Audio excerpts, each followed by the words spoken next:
You are now listening to Talking Transparency, the podcast where transparents talk transparently. Hosted by Thea Ross, Melissa Luxon, and Cody Connor.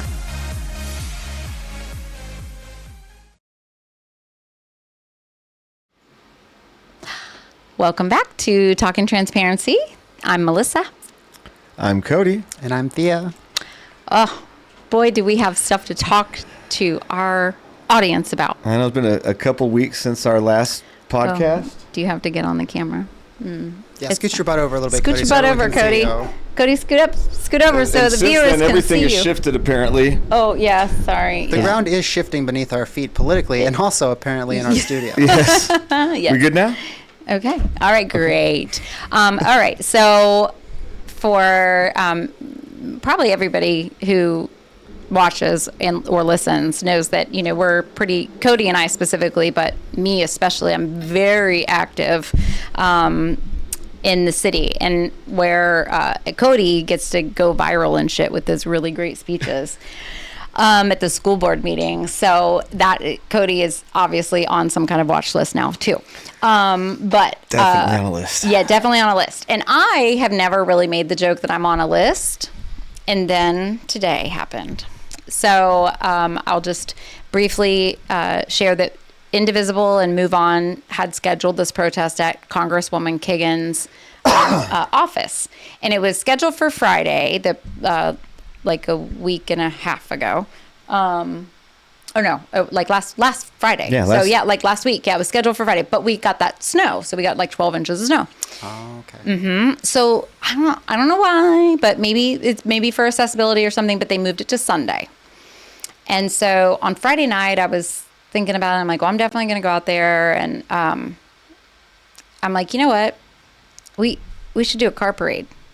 Because during the Harris campaign, COVID Coalition, which is an organization that I organize with, we went out to Suffolk and we did these car parades and we honked the horns and like we had like signs and stuff, like our cars were all, you know, markered up and whatever, and we had signs on our taped to the cars, and we would go through like the parking neighborhoods and parking lots and just like let everybody know and hand out like things to people to say, hey, early voting. So I was like, you know what, one of my friends is Congresswoman Kagan's neighbor-ish, very close proximity, knows where Congresswoman Kiggins lives.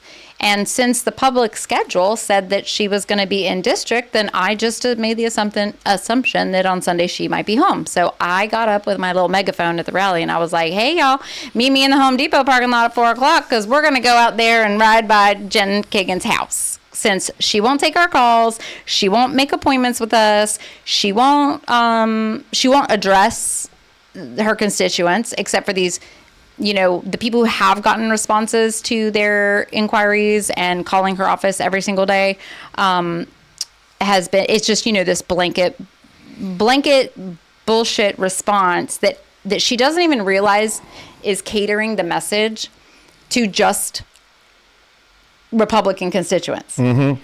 Like even the video she made after the day after the car parade, it was, you know, we voted, basically it was like, we voted for this. No, bitch, we did not. Like, we did not vote for this. Who voted for this? Like, that tells me that she is, when she's speaking publicly, she's just speaking to her fans, like her little fan base. It's just the base. Yeah, it's just the base. And so... Well, I mean, when you stop and think about it, I don't feel represented by Jen Kiggins. It's not like yeah, she's going out of her way. If anything, she's gone out of her way to show disrespect to me, to the entire trans community. To so many different particular sectors of our society and civilization. And, like, that's an intentional message. Mm-hmm. And it's really sad because she took an oath of office to represent all of us. Everybody. She's actually supposed to go up and think about, like, the holistic concerns of our community because, you know, to quote Bernie Sanders, and I know she'll probably love that if I quote Bernie Sanders, is, you know, when my neighbor hurts, I hurt. That's right. Yeah. And when I hurt, my neighbors hurt. Right. And we want to be in a system, in a society that we care for each other. And but if our representatives don't. She legitimately does not. It's not. They don't want to help their neighbor. They want to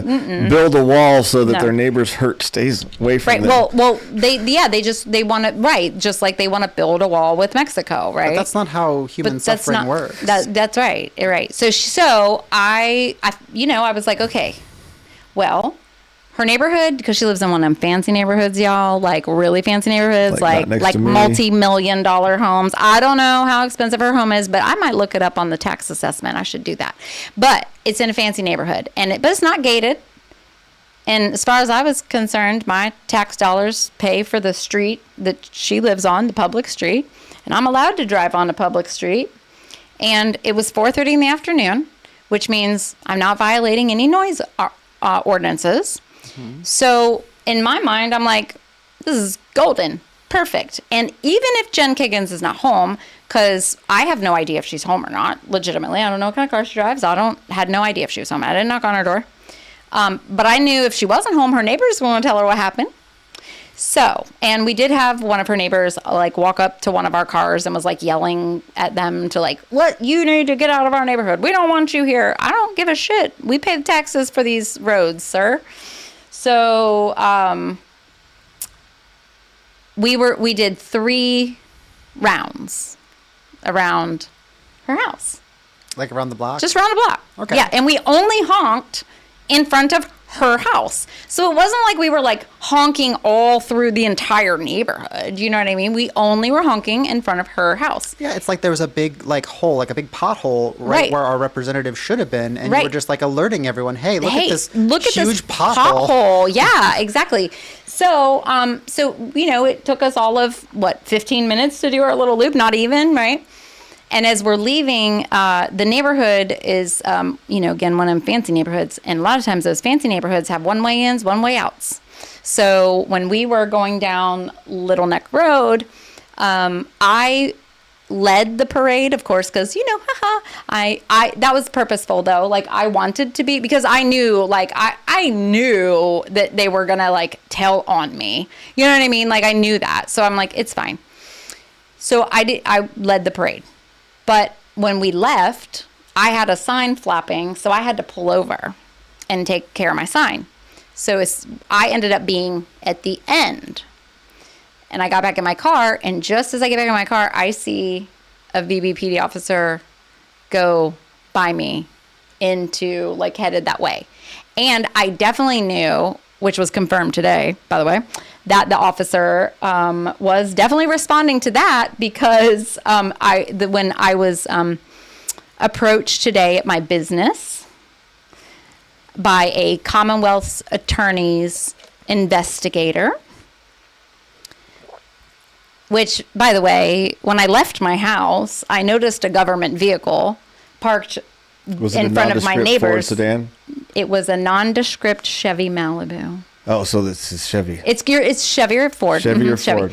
But I noticed, vehicle of choice. Listen, I am observant as fuck. These people do not realize I am so autistic in this sense. Like, I have a weird thing with makes and models of cars. Like, I can pretty much drive down the road and be like, give away. Like, I can be like, that's a Chevy, blah, blah, blah. That's a Toyota, whatever. So I noticed this car right in front of my neighbor's house. Drive away, don't think anything of it. I get to my business, and one of my staff members comes into my office and says, "Hey, there's somebody with the Commonwealth's attorney's office, and he just wants to talk to you about an investigation he's doing." And I was like, "Yeah, bring him back." And so he proceeds to tell me that he wanted to ask me questions about a car parade through Congresswoman Kiggins' house. So basically, Congresswoman... Through her house? Y'all went through her house? I mean, not through her house, but around her house. Okay, I just want to clarify. Okay, yeah, not through her house. So basically, Congresswoman Kiggins got very upset that we had a car parade making her uncomfy in her neighborhood, and she called the I don't know. This is just an assumption right now, but I'm going to find out because I'm going to FOIA all this stuff. So I'm going to FOIA the 911 calls if there were any, or non-emergency if there were any. And I'm going to find out if the Commonwealth's attorney asked the police department to investigate this, because it is a class 3 misdemeanor. And I do not know the authority of the Commonwealth's attorney's legal investigator. Now, what's specifically the class 3 misdemeanor? Is it picketing in a residential? Oh, yeah, it's picketing in a residential. I have to, pull up it just, Yeah, just do picketing in residential in Virginia. Pull the code right up. It's like 18. Let me ask you a question really quick. Yeah. Was she invited to the protest? Like, did you want her there? Was that like the purpose to have her there? Well, I mean, if she wanted to come out and talk to us, I mean, we gave her ample opportunity. Like, surprise, here we are. And if she wanted to like come out and be like, hey, like, then she could have. But I guess she didn't feel safe to do so, which I don't know why, because we don't endorse political violence, and we literally were just trying to get her attention, which we clearly did. 18.2-419. Yeah, that's the one. But it's picketing. Yeah. So, and it's for tranquility, and and the whole reason why, by the way, audience, if y'all remember during Roe v. Wade, when they overturned Roe v. Wade, picketing was protests were happening at the SCOTUS judges' houses. Many of the SCOTUS judges live in Northern Virginia. I don't know, maybe all of them do. I don't know, but the Virginia General Assembly passed this law after the protests started happening, because the Supreme Court justices were really uncomfy at people standing in front of their home, because they were on the sidewalks, like standing in front of their house. So they passed this law, but it's specific to picketing. And I don't think that the Commonwealth Attorney's Office... Picketing and parading aren't the same thing. Picketing and parading are not the same thing. And we did a parade. And the Virginia Code specifically addresses picketing, not parading. That's correct. Picketing is gathering. That is correct. Okay. That is correct. Now, I'm not going to play the devil's advocate, because the devil has too many advocates. Okay, well... but essentially... The investigator he told me that, Kagan's staff had been at the rally, saw me with the megaphone, heard we were coming to her house, and he went to her house and parked in the driveway and filmed us. You know what I think happened? What? I think Jen called. I think that she's got a ring. I think she's got like probably some sort of cameras on her house. I think, like she was aware that was made aware. No, the car that was filming, he was there on the first round. He was parked at the end of the driveway where he wouldn't have to get out of the car he or she would have to get out of the car to film. And I thought it was odd when we drove by the first time that there was a car parked because her house sits kind of far off this, not far. She has just a huge front yard, and like the driveway goes like up. And when I saw the car parked like that, I was like, they know. Somebody did say they saw her little ginger assistant. Like there's this little ginger boy that she has like working he doesn't like me very much. And supposedly he was spotted, but I never saw him. So I have no idea who it was. But they were intentionally parked at the end of the driveway so that they could video us. So we definitely think that like the rally was publicized. Like it was very it was very public that we were gonna. The organization, I didn't organize it, but like the organization definitely had advertised it. So my thing is like we know that this is weaponizing our Commonwealth Attorney's Office, and our Commonwealth Attorney, who's up for re-election this year, is participating in this intimidation for people who are activists in the community and protecting politicians. Well, that's the thing that I see it as more. It's more about protecting certain politicians, and it really comes down to the motivation of them. It really, to me, it strikes at the fear they have of their own constituencies because they're well aware of the harm and damage which they are doing.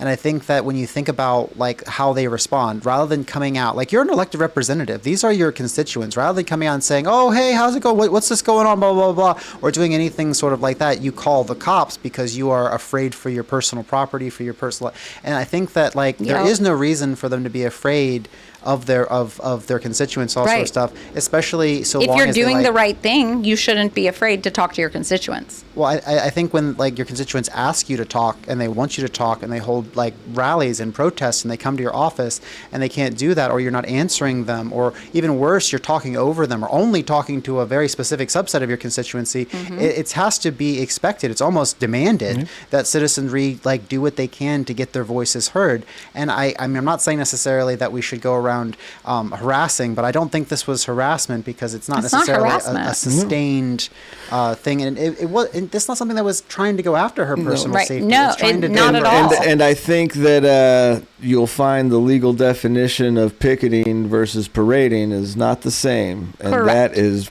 very much probably why it's could just be. I'm considering not even hiring an attorney if he does try to drop charges on me for this misdemeanor or any I don't think he'll be able to. I don't think they'll be able to, but I also think that I think that the only person that he will try, dude, really, you have 31 license plates.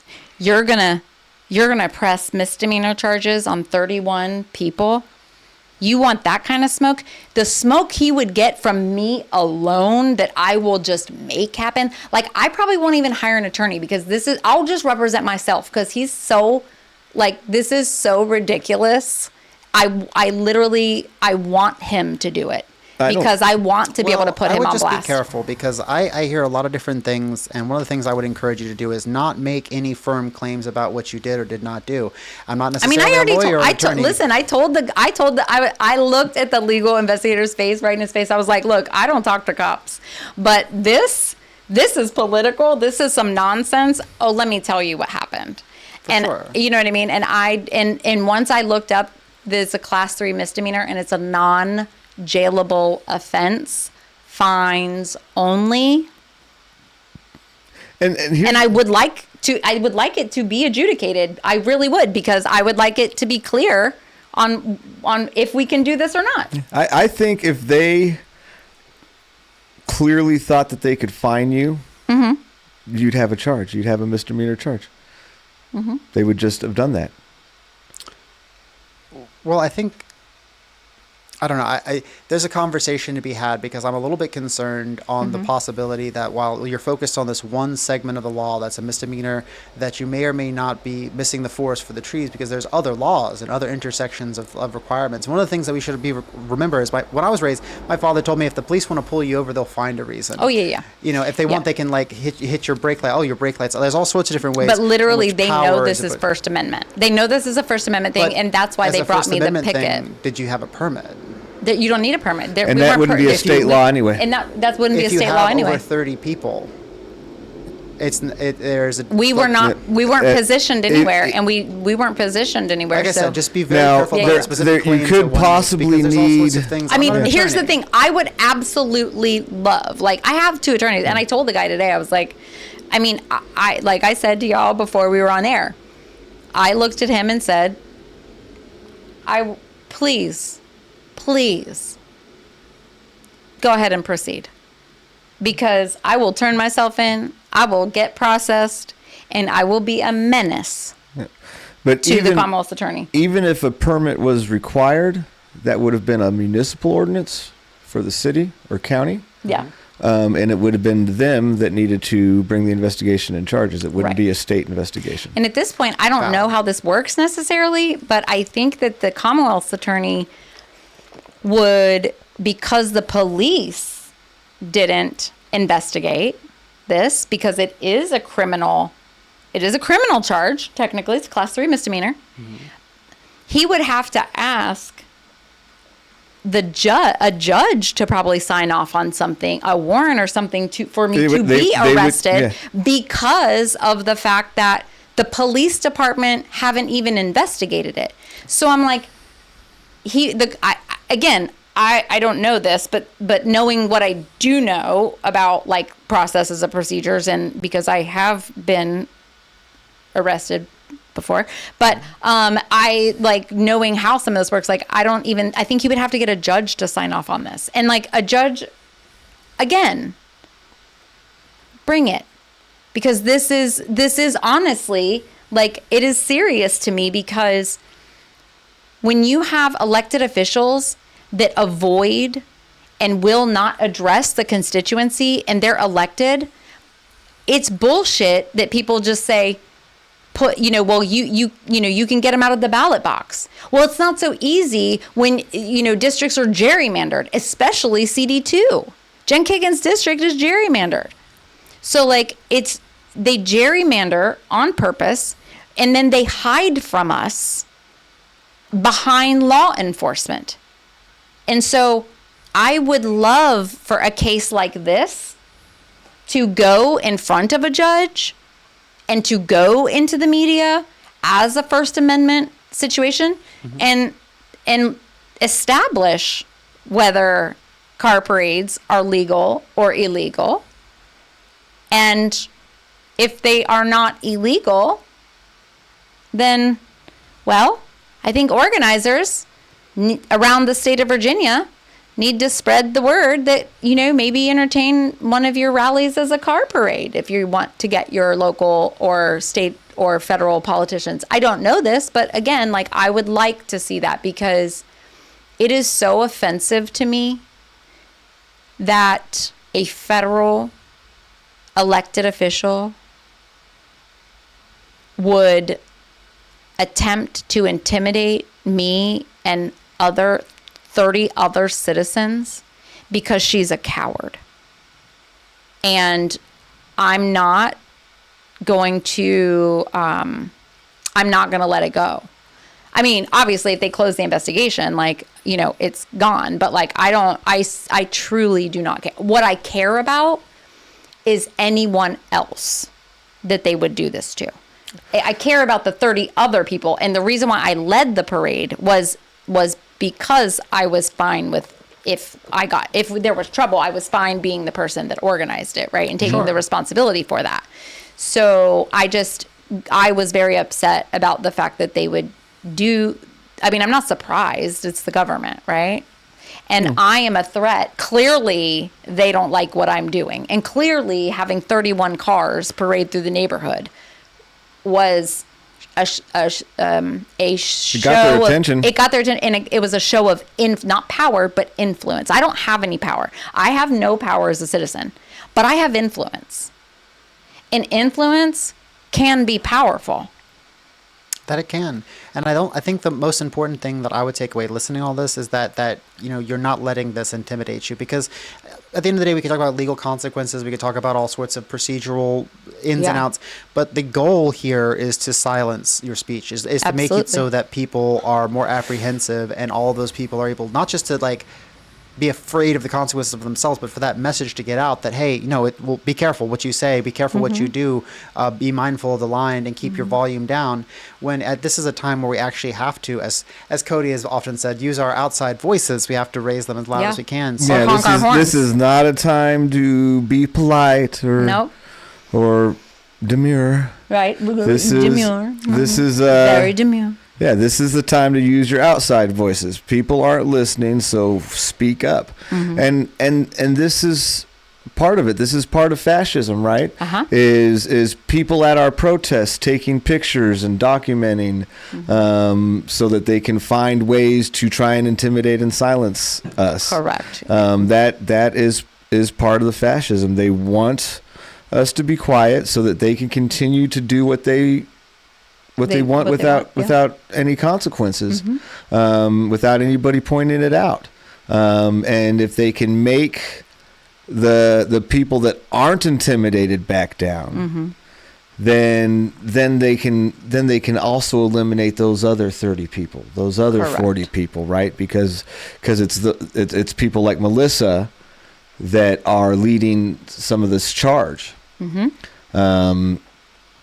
And that'll be, that is the expectation, that they will try to make us silent. And so really, I don't even ask myself any of the questions of what could they do, all of that sort of stuff. I ask one question: am I going to back down no matter what they do? No. And that's right. No. And as long as that answer's no, the rest of it doesn't matter. Right.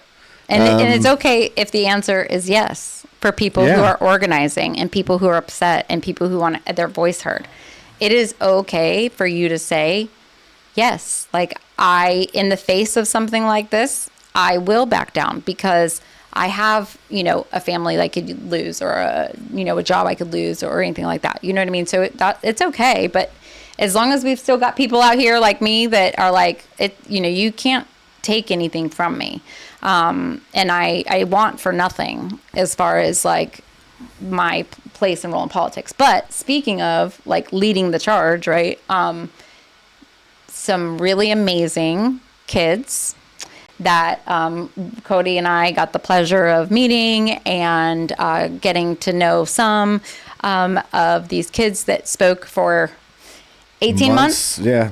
Or 9 months, not 18, I'm doubling it. Like 9 months. No, I feel like it was more than that. I feel like it was more than that. Anyways, these kids showed up. These kids came out to school board meetings. They spoke. And I mean, they were so upsetting to these school board members because they were coming and showing up, and they thought this school board was like, oh, they'll just come once or twice. No, they just kept showing up, and they kept fighting. They changed the speaker rules because so many kids showed up. They literally and adults were complaining that they weren't getting a chance to talk over the kids. Until late at night because the kids were eating up all the time. Yeah, the adults were complaining that they had to stay up later than the kids. Yeah, yeah. They literally. Oh yeah, on school nights. Like these are students that are coming to speak at the school board meeting. Yeah, and they're like they should be the ones that have to stay up late. These are kids that should have been worrying about their homework and their prom. Sounds like you're trying to silence speech. And all of that, but because of what was going on in our country, they were spending week after week writing speeches and preparing to show up to basically plead with adults for their rights. That's right. And so they are, because of CHKD, falling in line with the dictator and his despite a court order saying. Well, let's be clear. The kids are not falling in line with any sort of. No, the kids aren't. No. The kids, CHKD is falling in line. Some of them have graduated. Some of them are. There's new classes constantly coming up, and some of these youth are even more disturbed than they were. Not just about the school board, but watching these things happen outside the rest of the world. Yep. And we were very fortunate. A couple of them reached out to Cody, and a couple of them reached out to the Kalos Coalition, and some of the other partners and community partners. And what we're trying to do is make sure that we follow these kids and we make sure the kids are protected, because when we talk about protecting trans youth, it's not just a meme.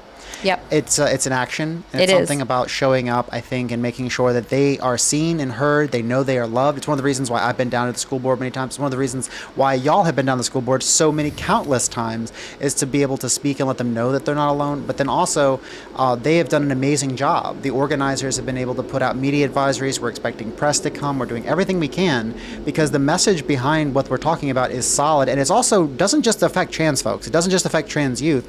This is what we're talking about is private hospitals, public accommodations, ignoring a federal court order. So if you think about it like this, if you go and you fight for your rights and you win at the federal court level, and they say, no, you're right, you have been wrong, reinstate this justice, we put a stay order out. It's not even like they just gave a regular court order. We're talking about like an extenuating order where they ordered them within 14 days to comply.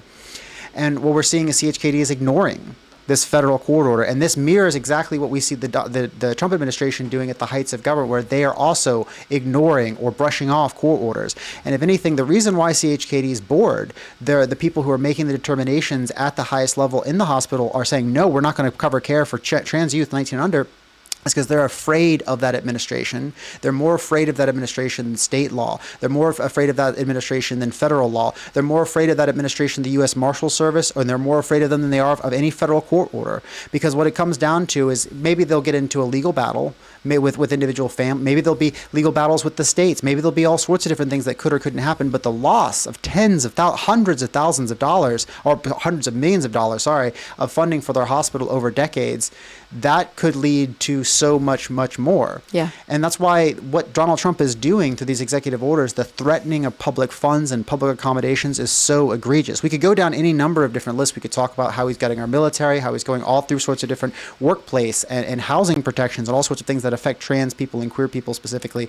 But on this front right here, we're seeing hospitals, large hospitals, decide we're not going to follow state law. Now, we say that about CHKD. There were two other hospitals that had originally bowed to the Trump administration back in early February. They said it was UVA, VCU, and CHKD, the three hospitals. The court order came out a couple weeks ago, and UVA and VCU, they turned about this. They reinstated care. CHKD ignored it. They've been persistently ignoring it. And unfortunately, earlier this week, UVA decided to bow to federal pressure. Their board of visitors voted, which is a really strange thing that their board of visitors got to vote all this. Visitors? There's a lot more to dive into there. I encourage people to go follow Equality Virginia and the ACLU of Virginia, who are deep diving into some of those legal arguments and following that as it's oncoming. But it's also just amazing to me that they listened to the federal courts, and then they had a private conversation and said, no, wait a second, the courts really can't do anything to us, but Trump could. And I think that this is what we talk about when we talk about power politics. When you're going after people's livelihoods, when you're going after their jobs, when you're going after their kids' welfare, when you're going after their ability to pay their mortgages and their rents, whether they're going to be able to eat, you are playing with people's lives. Mm-hmm. And people need to understand the precedent that it sets. Mm-hmm. You know, it really... I didn't mean to interrupt you. No. It was a good point. People really do need to understand that the precedent it sets. Taking whatever, whoever's listening, whoever sees this, taking away how you feel or don't feel about trans people. Take that completely out of the equation. What is happening with the government right now is they are saying that everybody can go to your doctor and say, this is what's going on. And then your doctor would recommend the care that they think you should receive, and everybody has the right to have that care, except for this group of people. That's right. And we're going to say that this group of people does not have the right to access the recommended care from their doctor, just this group. So what happens when it's the next group of people? Because there will be the next group of people. Oh, yes. When we talk about healthcare restrictions, we can't pretend that RFK didn't just get nominated to the position he is. It's not as if they're talking about making sure that you can't get your antidepressants or you can't get your ADHD medications. You can't get all other sorts of treatments that the government decides isn't approved. Right. Well, the other thing is that there's 17 states attorney generals with that, all these states versus Becerra, which is to eliminate in their final demand and their request, they're using, and this was filed in September, by the way, before this new administration, but like it's just part of their plan to get rid of Section 504.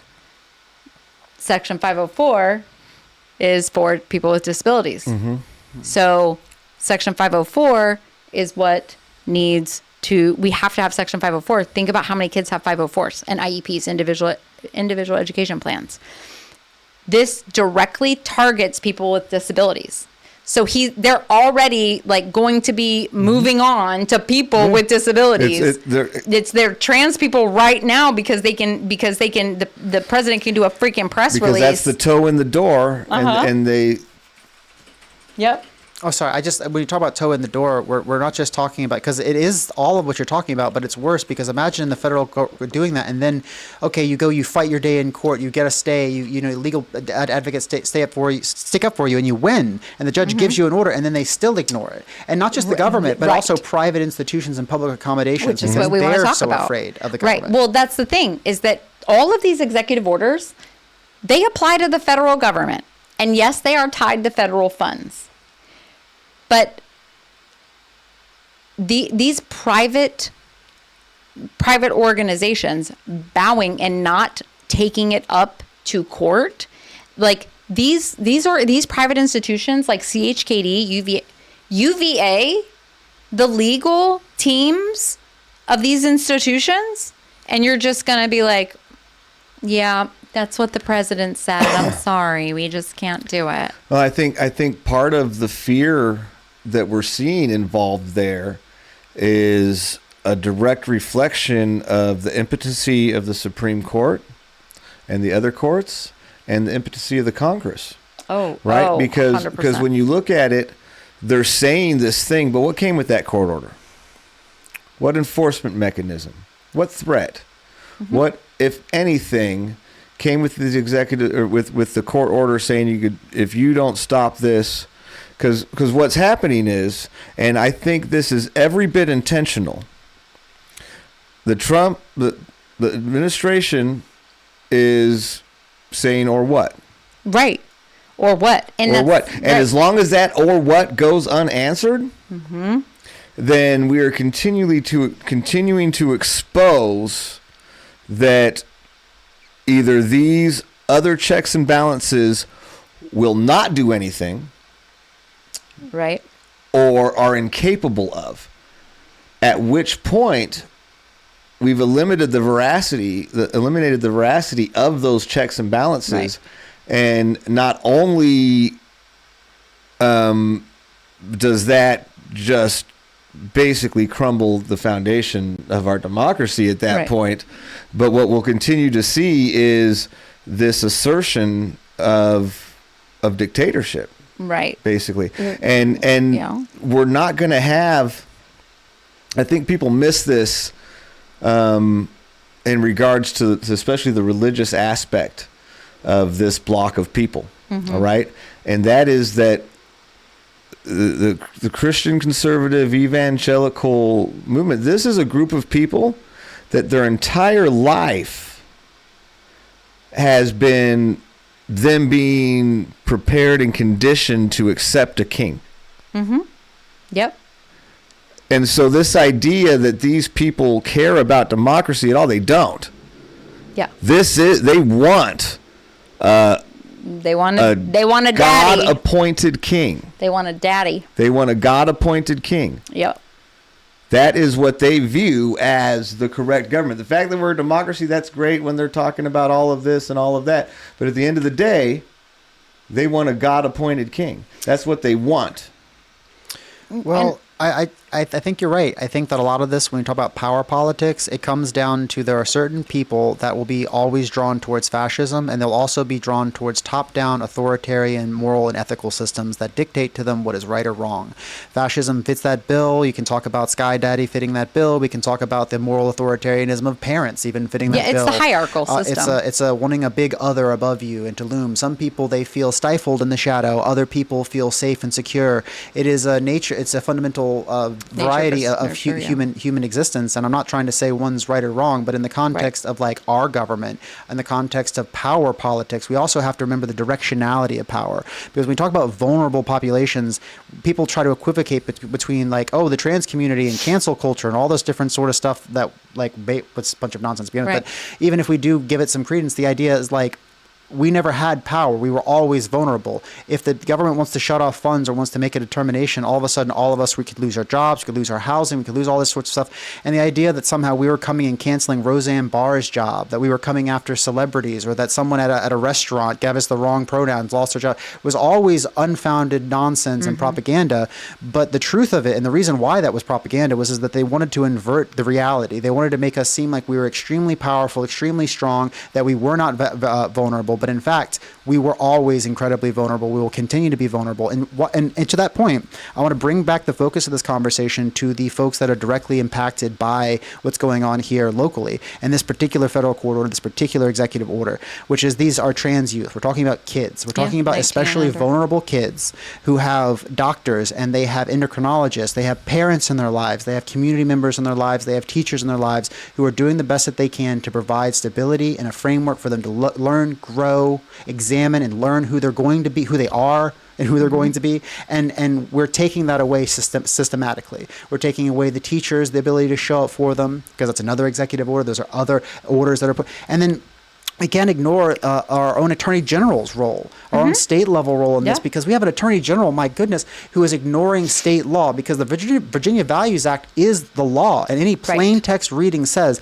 public accommodations cannot discriminate based off of sexual orientation, gender identity, and age. Yet here we have an executive order that explicitly goes after folks who are 19 and under. Talk about toes in the door, trying to go after folks who are not just 18 and under, but 19 and under. And they're discriminating against age, they're discriminating against sexual orientation, they're discriminating against gender, and they're discriminating against sex. It's any understanding of that law that's a violation of law, but we have a state attorney general that says, Daddy knows better. Well, and you know, my oldest is having top surgery on the 14th of March.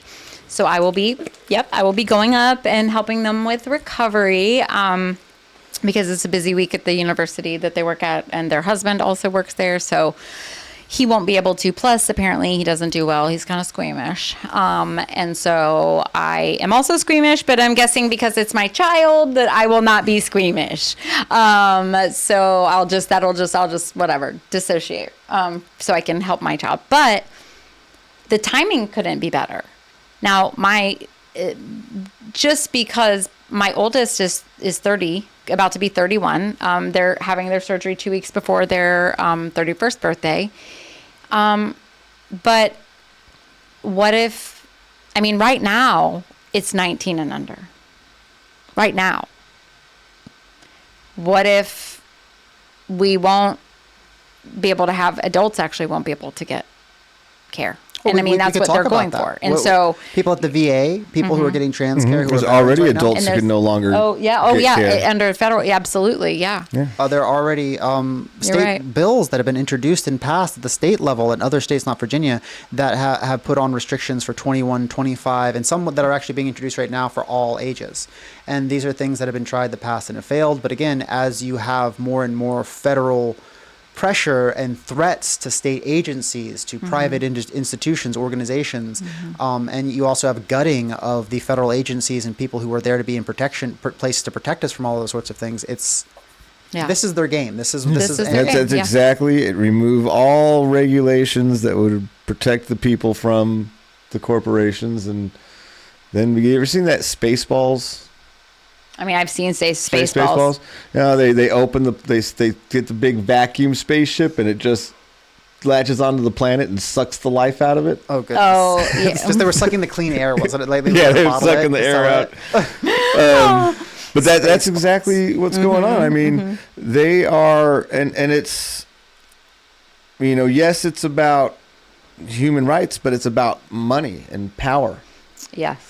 And controlling people. And controlling people. And what we're seeing in the removing of those regulations and the removing of help, because that's how they're paying for these tax cuts. Just take away money from Medicaid. Let's take away money from food stamps. Let's take away all of the money that helps actual people that aren't billionaires.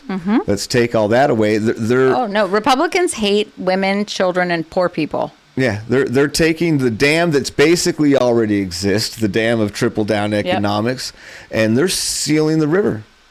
Yep. And that trickle, because trickle-down economics, I don't know why anybody bought that, because it describes exactly what it is. You get down to the regular people, and it is a trickle. Yep. Exactly. And that trickle's about to become a drip that's about to dry up, and on one side of that dam is going to be the regular people in a drought, and on the other side of that dam is going to be a bunch of United and U.S. and Russian oligarchs. Yep. And their beach houses. That's correct. Oh my God. Oh, I don't even want to talk about this today because it'll get me so fired up. But the freaking Trump gold card selling citizenship for $5 million to buy yourself citizenship in the United States. And he even said he knows some nice Russian oligarchs. I know some very nice Russian oligarchs. Yeah.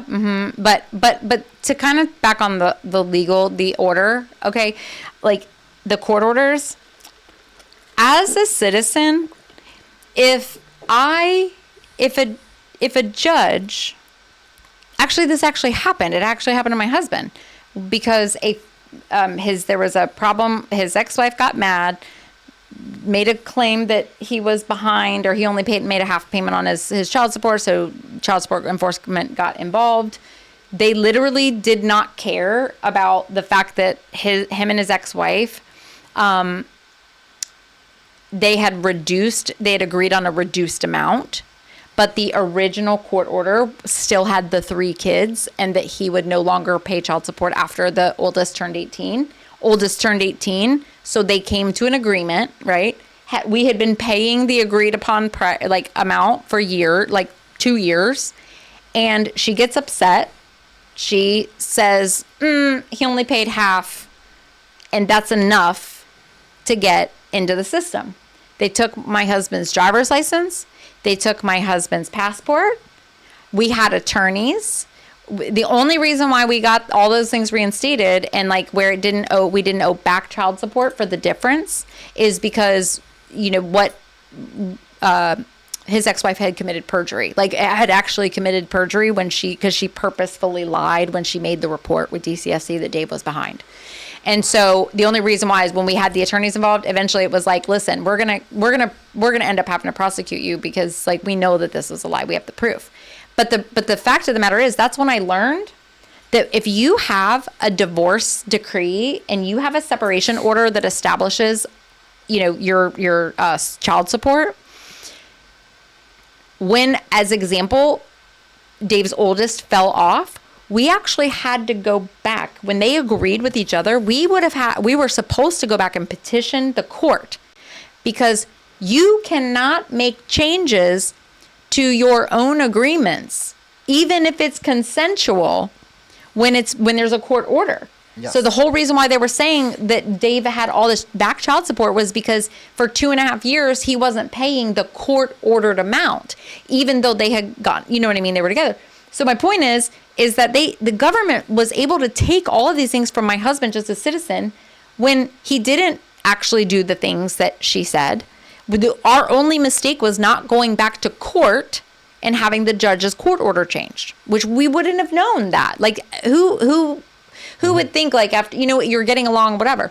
So if I violate a court order and it's something serious, and for example, child support and other things can get so serious that they will put you in jail. If we no longer have, we have people who are defying these court orders, and the courts are doing nothing, but citizens have no choice, and we go behind bars. This is not going to end well. No, that's authoritarianism. That's tyranny. Mm-hmm. That at that point is you no longer have systems of checks and balances. It's also because it's specifically targeting people. It's specifically using fear as a political motivator, and it's fascism. But also the fact that it's motivated by top industry leaders, billionaires, oligarchs. And also I think it's one thing when it's a person, right? But this is essentially, these orders are on the government, right? Mm-hmm. And so who do you arrest? Right? Well, is it the president who signed the order?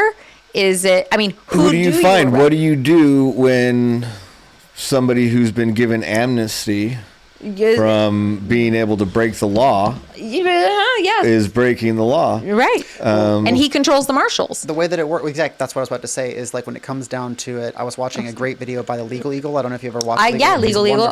Yeah. Shout out to the Legal Eagles. Every one of them, you're amazing. But then it's also, he talked about how it was the U.S. Marshals that would have to go do that. But now, the interesting thing here is that when we talk about, or we imagine a U.S. Marshal marching into the president's office and telling him to do something, it's almost kind of comical because the president will just go, no. And like the Secret Service will be like, yeah, no, that's what he said. Like, there's all sorts of things, but when you think about the U.S. Marshal's office in the context of the board of directors or trustees or board of visitors of UVA or CHKD or private institutions, because again, they have 14 days to comply. That expires, I believe, tonight or tomorrow, depending on your reading of the actual court order. I'm not an attorney, but at a certain point, they'll be in full violation. They will have ignored the court order, and at that point, then what is the U.S. Marshal's Office going to do? How does that go forward? I'm a little bit ignorant, honestly. You might know more about this. Maybe some of the Commonwealth's attorneys. It's hard to make a call on it too, because you have things going on like, so they stopped USAID funding, right? Right. And then there was a federal court order, you have to reinstate that funding. And then they didn't do anything. Yeah, and then Justice Alito just said... it was Roberts. Or Roberts, sorry. Mm-hmm. It was Chief Justice Roberts. Chief Justice Roberts said, no. Yeah. That's not how that works. I'm overriding that. Yeah. Well, so now we have the Supreme Court's... that's how easy it is for them. They just get... Chief Justice just be like, nope. I know that the federal court here, based on very clear legal guidelines, said reinstitute this funding, but I'm saying you don't have to. But here's the thing. If he wanted to do that, they would have to, like, the government would have to appeal it. And I'm sure that the government probably did it almost instant appeals, all sorts of different things with the Justice Department as soon as that court order came down. Hopefully they did, if they're even paying attention. But if they did that, then if the court wanted to do that, they'd have to hear it. They'd have to put it on the docket. They said it is going. But you can't do summary judgments just because we're going to. Yeah. You have to put it on the docket. You have to hear it. There has to be time for amicus curiae. There have to be time for arguments. There have to be people. Yep. Mm-hmm. Absurd. It's absurd what's happening right now. And I do know that they have, I think Monday. I think it was Monday. And so, and I think that's they're crushing all of our constitutional rights right now. The strategy of fascism basically is you don't know the law. We're going to change it every day. To where you can't keep up. You'll always be doing something illegal. And so now you'll always have to worry about just what we're going to charge you with. And if it's not something today, then we'll change it tomorrow. And it's flooding the zone. And the target right now, obviously, we know trans people. We already know that we've got 17 states attorneys generals coming after disabled people. And that's the focus. But the target is eliminating all of us. Any power from the general population and consolidating all of it into the hands of the already established elite conservative oligarchy class. That's the whole thing. Yeah. And in order to do that, they're going to make it harder for us to make a living. Mm-hmm. They got no problem. When was the last time you heard any of them talk about bringing prices down? Oh, none. Before Zero. They got elected. They're not talking about anything because they don't care about that. The harder we have to work and the more focused we are on barely making it, the easier it is for them to control us, the less energy and resources we have to do anything about what they do. And that's why they're continuing to whittle away at all the things that help people not spend all of their time just trying to survive. That is correct. And they will continue to do that if allowed to. Because that is the best way. If you make it to where everybody just has to be focused on surviving, then you get to do whatever you want. Mm-hmm. That's probably been part of their playbook. Mm-hmm. And so, this, and just like I said to the guy today, this, if it continues the way it's going and these elected officials continue what they're doing, it'll be a lot more than car parades. It's going to be a lot more than car parades, and that's exactly what I said. And I'm like, this is bad. But here's the thing. Also, we are all incredibly vulnerable because it is a certain where I think about it, and we all think about it. We're all worried about what's going to do this. But it's very easy for them to find reasons to. They're already trying to find reasons to declare martial law and do other sorts of crackdowns.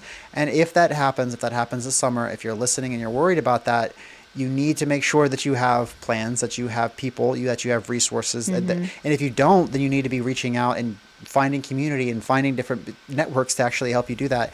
One of the things that I think that's really important about this rally this weekend is that we're going to have an opportunity to come together and to speak with one voice against something that is obviously illegal, obviously unjust, but we're also going to have an opportunity to be together.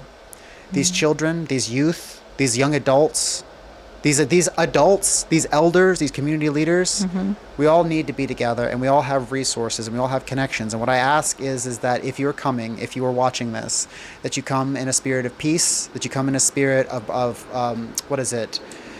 productivity, not in a capitalist sense, but in a way of communal productivity. Like you're coming in a sense of community, that you're coming in a sense I think a lot of it starts, as long as people there are going to be other actions and there are going to be opportunities, I think, for us to continue to push back and find resistance. But right now, in this particular moment, we're waiting for who's going to throw the first stone, and it is going to be the fascists that come with the sticks. All we can do is make sure that we are safe together for as long as we can, as safe as we can, and that's where my energy is. Yeah, no, I'm excited. Making sure that we're safe. And the fact that these kids organized it is amazing. Yes. Right? So... Yeah. These kids are pretty cool. The kids are pretty cool. And I think it's important, right now, my watch is dead. It's 8:06. It's 8:06. On February 27th. I think it's important, yes, be focused on what's going on. yes, be aware and cautious and determined and all of those things. But more important than any of that is don't be just that. Mm-hmm. Don't let all of this, don't let them take the things that we're really fighting for away. Yeah. Make sure that you are also spending time with your family and your friends, mm-hmm. doing things that you love. Yeah. Mm-hmm. Make sure you are celebrating each other and celebrating yourself. Make sure you are building community, and not just the overall, those kind of, negative reasons for it. Like the biggest resistance, it's not just the protests. Mm-hmm. It's not the being visible and being heard and all of that. The biggest resistance is throwing our joy in their face. That is right. Because that's what they're really trying to take away. And to that point, I would really like to bring a couple of the events that we've got coming up over the next couple months, just so that we can talk a little bit about some trans joy. Yeah. First thing that's on my mind that we just set out a big email, we're putting all stuff out on our social media, is about a raffle we have. We're going to be partnering with Hampton Roads Pride for Pride Night at the Virginia Stage Company on March 3rd. They're going to be making a showing of The Little Shop of Horrors.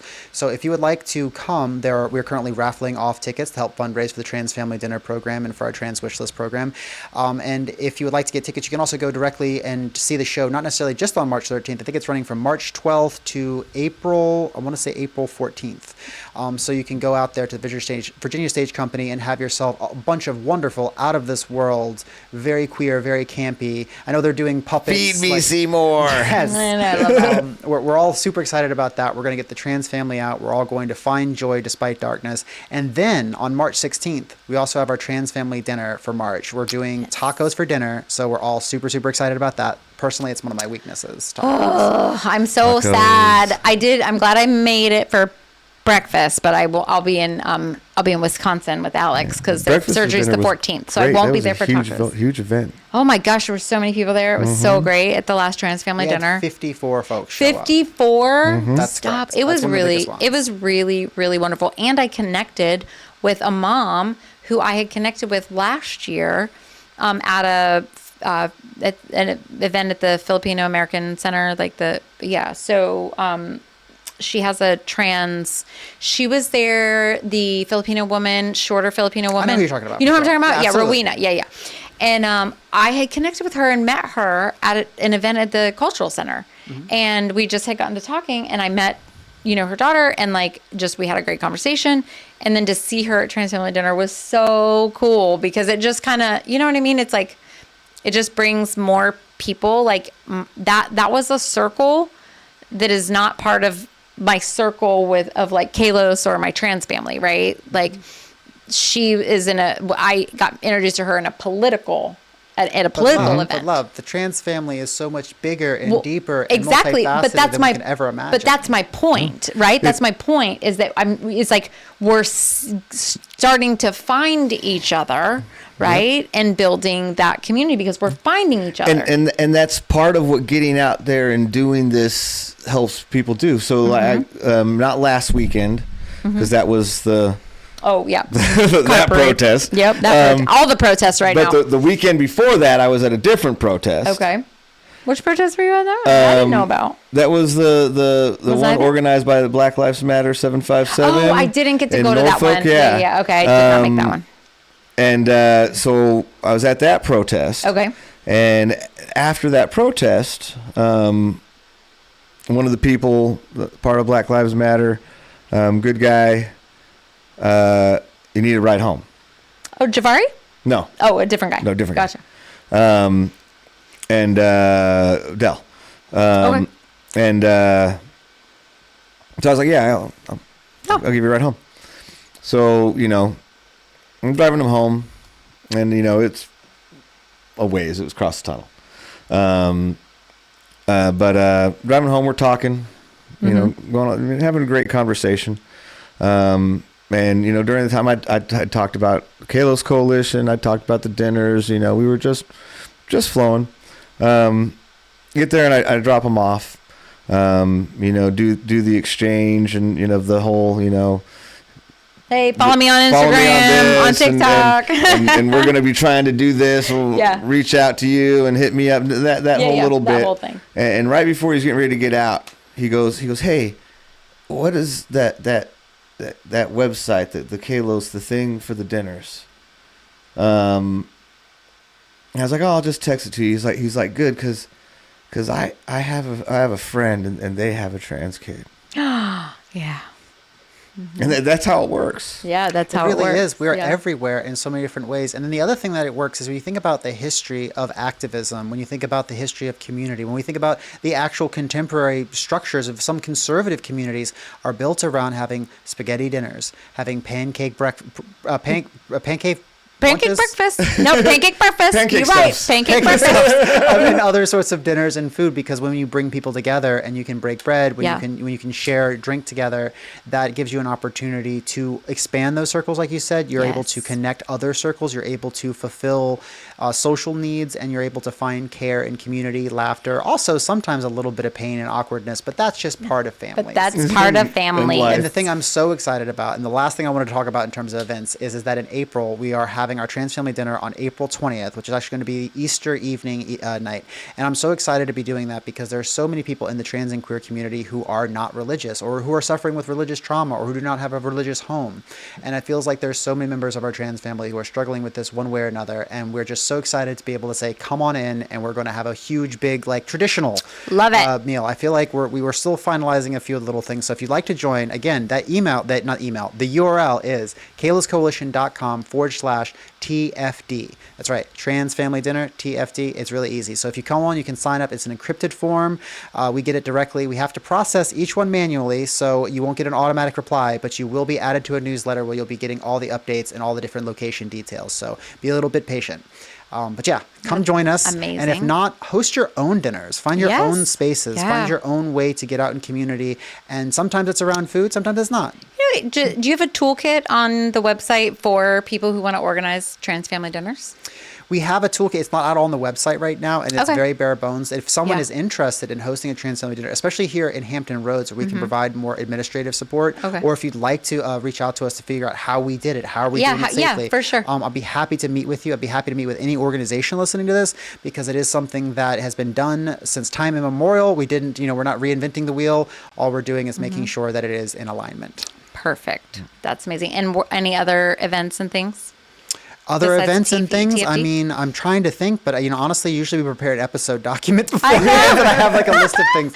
We've been kind of bad about that lately. Shooting from the hip. We are shooting from the hip. Good thing we do this weekly, so next week we'll be more prepared. We hope. Yes. Well, this has been amazing. It has been. It's been great. It's been great. I just, for everybody listening, I know it's a little bit of a scary time. Real scary time. Understand that a big part of the things that are happening, the reason why the people are, the administration is doing these things is because they are scared. Right. And they are scared because of the power this community has. We're looked at as it's small, often portrayed as broken community. And that's not the truth. No. The truth is that trans people's ability to be themselves and challenge social norms, that threatens the patriarchy. It blurs the line between genders that the patriarchy needs to have its power. Mm-hmm. The ability to love the way this community loves. Yeah. People see that, they ask questions. That light makes them begin to realize they're in the dark. Mm-hmm. That courage to radically be who you are. Mm-hmm. I mean, in the face of all the unacceptance, to still have the strength to hold on to that. Mm-hmm. I mean, people see that. They see that liberation, and it makes them realize that they are imprisoned. You want to know what they're terrified of. what threat the trans community represents. The trans community threatens to free us all. Mm-hmm. And that's what they're scared of. That's what we're fighting for. And so let your trans joy soar and shine. Because it does and it will defeat hate. And that's why the hate's scared. That's right. Right. Well, this podcast is brought to you in partnership with Collective Tattoo and the Kalos Coalition. We are listener supported, so if you like the show, please consider donating to us on Patreon at patreon.com/talkingtransparency. Like, share, and subscribe across social media, and be sure to visit our Linktree at linktree.com/talkingtrans.